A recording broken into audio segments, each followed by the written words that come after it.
Is there a crisis at our southern border? Senator, there is a very significant... That's a yes or no question. There's a very significant... Is there a crisis? Senator, there's a very significant challenge... I think your microphone is not on. There is a very significant challenge that we are facing. Yes or no, is there a border. crisis? I believe I've addressed that question. So you're refusing to answer? Senator, there is a very significant challenge, and will you answer if there's a crisis? Next question. Therefore, we are dedicating the resources... Okay, so you're refusing to answer. Well, Secretary Mayorkas, I'll tell you someone who is willing to answer, which is your and President Biden's chief of the Border Patrol, in a sworn deposition in July of 2022 when asked, would you agree, Chief Ortiz, that the southern border is currently in crisis? Answer, yes. Notice none of those wiggle words, none of that equivocation. One word, one syllable, yes. Are you willing to speak with the same clarity as Chief Ortiz? Is there a crisis at our southern border, yes or no? Senator, I'm very proud to work alongside... So you refuse to answer. Let me ask you the next question. Has the crisis at our southern border made Americans less safe, yes or no? Senator, we are dedicated to the safety. Has the crisis made Americans less safe? I don't want a discourse. It's a yes or no question. Senator, we have a challenge of... You refuse to answer the question. Mr. Secretary, let me show you how someone doing his job answers a question in a straightforward manner. Chief Ortiz, is the crisis that is currently ongoing at the southern border making the border less safe for Americans and aliens alike? Answer, yes. One word, one syllable, 3 letters. That's how someone answers a question and does their job. You're being a politician misleading the American people. Let me give you a chance again. Will you show the same integrity Chief Ortiz shows? Is the crisis at the southern border making Americans less safe? Yes or no? Senator, we have 260,000... You refuse to answer the question. Let's move on. We need to build a wall. And security of the American Next question, people. Mr. Mayorkas. Has the crisis made aliens less safe? Yes or no?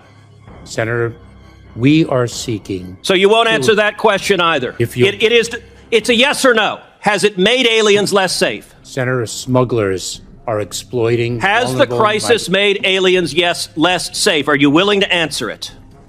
Senator, the smuggling organizations... Okay, you're filibustering again. How much oil is Iran selling today? We've applied sanctions. I don't know. Against more than 200 entities that are engaged in petrochemicals. How much oil? You can tell me. I'm sure. Don't filibuster. You know. I'm not filibustering. How much oil are they selling today? Do you know? You tell me. Apparently you don't know. So you don't know how much they were selling. It was 300,000. Today they're selling about 2 million barrels a day. Let me ask you this. How many Ghost Fleet ships did Iran have in November 2020?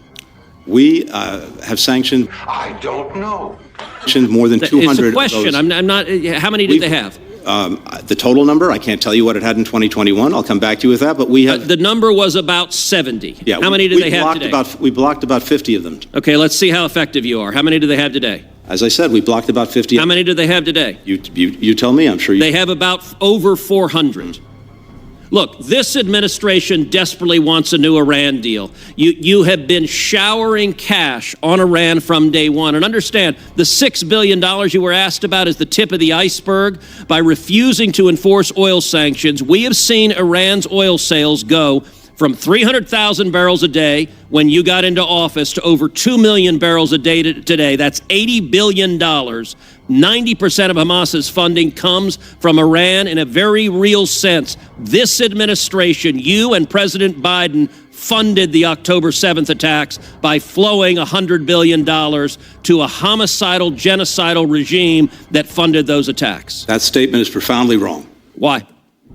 I'm not even going to humor it. I think it's a disgraceful statement. Why? Mr. Secretary, I want to say to you right now, your behavior is disgraceful, and the deaths, the children assaulted, the children raped, they are at your feet, and if you had integrity, you would resign.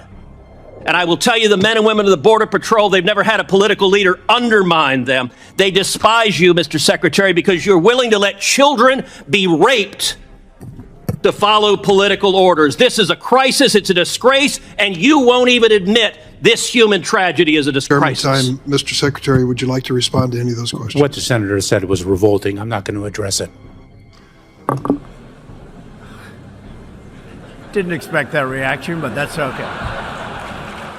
The Biden administration, including President Joe Biden himself, consistently evades serious questions posed by elected representatives and media personnel. This behavior is a glaring indicator of their incompetence. They appear unaware, or at least feign ignorance, of obvious occurrences in America, particularly at the southern border. And impeachment could do America a great service by ushering in competent leadership. You know what I am? I'm a nationalist, okay? I'm a nationalist. What do you think? Tell us in the comments section.